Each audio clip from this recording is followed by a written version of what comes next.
In my opinion, you'd be hard-pressed to find a more beautiful or meaningful track from the Beatles than In My Life off of Rubber Soul.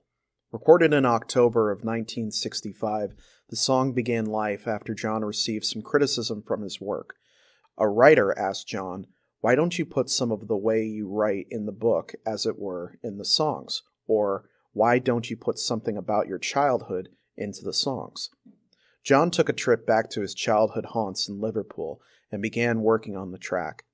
Initially, the song had a much more journalistic feel to it, basically just listing all of the landmarks, places, and people from John's life. John said, "I had Penny Lane, Strawberry Fields, tram sheds. Tram sheds are the depot just outside of Penny Lane, and it was the most boring sort of what I did on my holiday bus trip song, and it wasn't working at all." From here, John went on to say, "I laid back and these lyrics started coming to me about the places I remember." Now, Paul helped write the middle eight melody.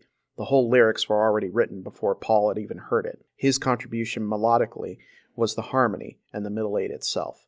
Paul would later claim he helped with much more, resulting in this being one of the few songs he and John would have a dispute of writing over. Original lyrics included, "Penny Lane is one I'm missing, up Church Road to the clock tower in the circle of the Abbey.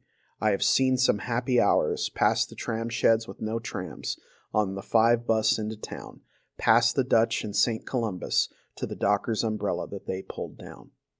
John would record a demo on his home setup that resembled more of the finished product most are familiar with.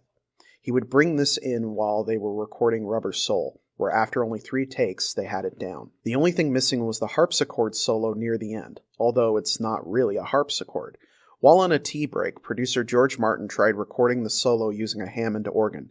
It didn't fit, so he played the solo slowly on a piano, which he then sped up. This resulted in the illusion of a harpsichord. John would later reflect fondly on this track, saying, "It was, I think, my first real major piece of work. Up till then, it had all been sort of glib and throwaway, and that was the first time I consciously put my literary part of myself into the lyric." Everyone in the group loved the track. George would even perform it during his Dark Horse solo tour.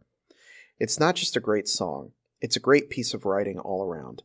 It hits the part of us that lovingly thinks of things gone by and the impact people have on us. Many, including myself, have included the lyrics in their wedding vows. Summed up perfectly in the final line, "In my life, I love you more." The content on this channel is made possible from viewers like you. Help the channel grow by liking, commenting, sharing, and subscribing. Thank you so much for watching, and I will see you guys next time.